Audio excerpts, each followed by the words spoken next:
you ever seen any part of the magical world of the Luray Caverns? Have you heard the rock music from the world's largest organ?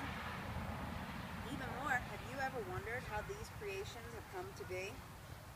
My name is Jamie Barker, and I'm here to tell you about the magical world of the Luray Caverns. They're a part of the Shenandoah Valley in northwestern Virginia. They're a very popular tourist attraction, being it is the largest caverns on the East Coast and houses the world's largest instrument.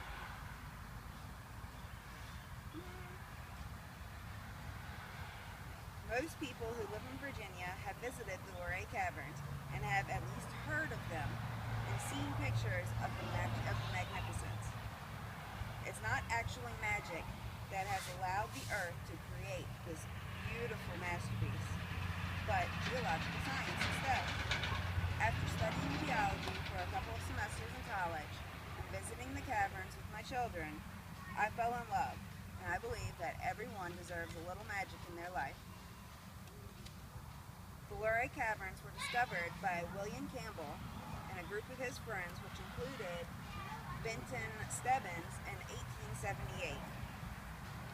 They discovered the caverns when a mysterious wind, blew out Campbell's candle, and they went to investigate. The source of this mysterious wind was not on his property, however, and they had to wait for the bank to foreclose on his property before they could bid on it at an auction. Once the property was theirs, they dug for 4 hours to create the entrance into this cavern. They opened it to visitors within a year, and it became one of the largest landmarks in Virginia and became a huge source of revenue. The Luray Caverns formation actually began 600 million years ago, when the first supercontinent divided and created an ancient sea in the area we know today as the Blue Ridge Mountains. This ancient sea created a sedimentary rock known as calcite. Calcite forms from seashells, and it's like calcium on stuffy roads.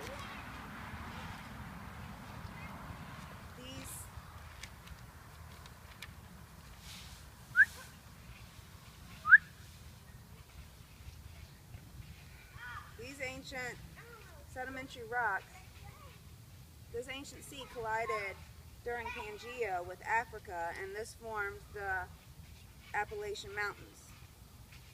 When the Appalachian Mountains formed, the ancient sea went underneath some of the tectonic plates and created a river. This underground river hollowed out a large section of the plates, which created the caverns. It takes 120 years, oh no, I went too far. It's still an actively forming cave, and the stalactite, which is the calcite rocks that are forming on the ceiling, you can remember that by stalactite has a C in it versus stalagmite with a G, which is forming on the ground of the cave floor. These formations, once they reach each other, they continue to grow and they become a rock that we know as flowstone. It takes 120 years for 1 cubic inch, shown to size, for 1 cubic inch of flowstone or stalactite or stalagmite to form. Inside these caverns, these formations have joined together and formed huge draperies or waterfalls, frozen waterfalls, that allow for curious minds to discover many new things. The formations are calcite, which is a crystalline formation of limestone, and stalactite and stalagmite are naturally white. Inside the Luray Caverns are some of the purest forms of calcite known on Earth. They have the most perfect formations, and here is an example of some of the purest formed, most perfect formation of translucent drapery formations in any caverns possible. These Luray caverns that take 120 years for 1 cubic inch to form covers 31 acres of land. Inside of these 38 acres is the Great Stalactite Organ.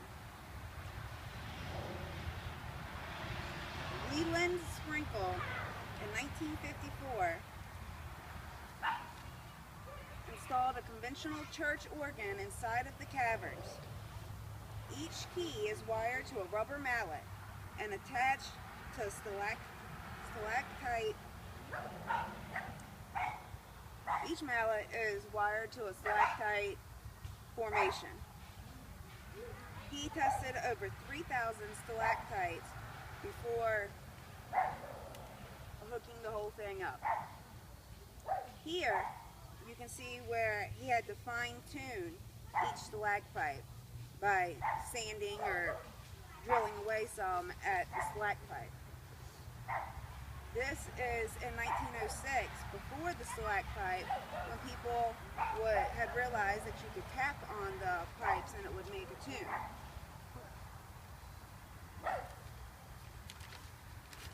And if I can get it to work, there is a video of the stalactites playing.